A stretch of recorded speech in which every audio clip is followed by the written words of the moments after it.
জীবন দিয়ে আমাদেরকে এই স্বাধীনতা এনে দিয়েছে।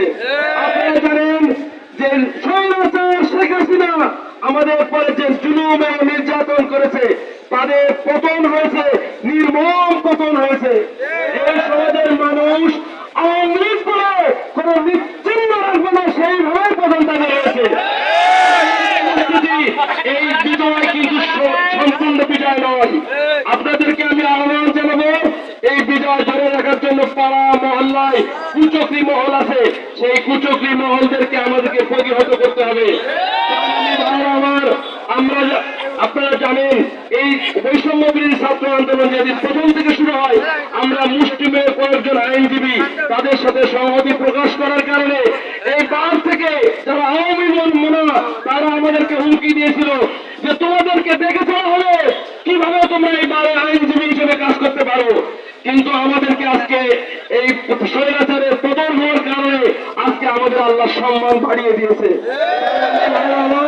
আপনারা জানেন এই প্রশাসনের ভাইরা আমাদেরকে উঠিয়ে নিয়ে গিয়েছিল, আমাকে নিয়ে গেছে, রোহিন বলুনকে নিয়ে গেছে ডেকে যে তোমাদের টাইম দেওয়া হলো, যদি এই স্বৈরাচারের পতন হয়, পতন দিলে পতন হইলে তোমরা কেবলই এই বাংলায় থাকতে পারবে, আর যদি পতন না হয় তাহলে তোমাদেরকে পতন করা হবে।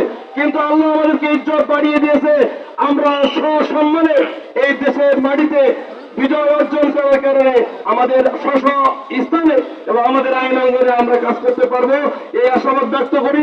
আপনাদেরকে অনুরোধ আহ্বান জানাই, আপনারা আপনাদের জায়গা থেকে জীবন দিয়ে হলেও এই মাটির সকল সার্বভৌম থেকে রক্ষা করবেন, এই আশাবাদ ব্যক্ত করে আমি আমার কথা শেষ করছি।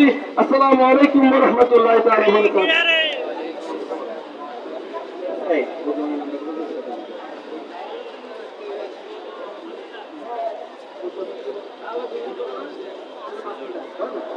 সম্মানিত সাথী বন্ধুগণ, আজকে সমাবেশে পর্যালোচনার সামনে বক্তব্য রাখবেন বাংলাদেশ জামাত-ইসলামী যশোর সাংগঠনিক জেলার পৌর দক্ষিণ থানার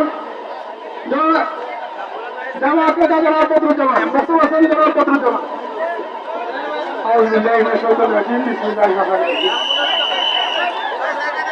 ভাইরা আমাদের একটু বের করে দেন আপনারা। আজকের উপস্থিতি আপনারা লক্ষ্য করেছেন, বাংলাদেশের আকাশ থেকে একটি অন্ধকার দূরীভূত হয়েছে। আজকে এই অন্ধকার দূরীভূত হওয়ার মূলে রয়েছে আমাদের 5 জন শহীদের রক্ত, আমাদের অসংখ্য ছাত্রদের জীবনের বিনিময়ে আজকে আমরা এই অন্ধকারকে দূরীভূত করতে পেরেছি। এই ফ্যাসিস্ট আওয়ামী লীগ সরকারকে উৎখাতের জন্য যারা নিজেদের জীবনকে বাজি রেখে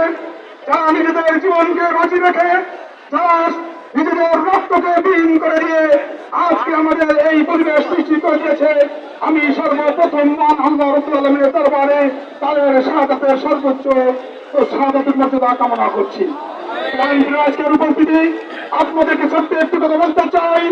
আজকে এই ফ্যাসিস্ট সরকার আমাদের দায়িত্বশীলদেরকে, আমাদের সর্বোচ্চ পর্যায়ের দায়িত্বশীলদেরকে নির্মম ভাবে ফাঁসির মঞ্চে দাঁড়িয়ে আমাদেরকে হত্যা করেছে।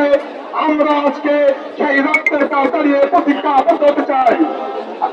আজকে আমরা আলোচনা হচ্ছে, আপনারা একটু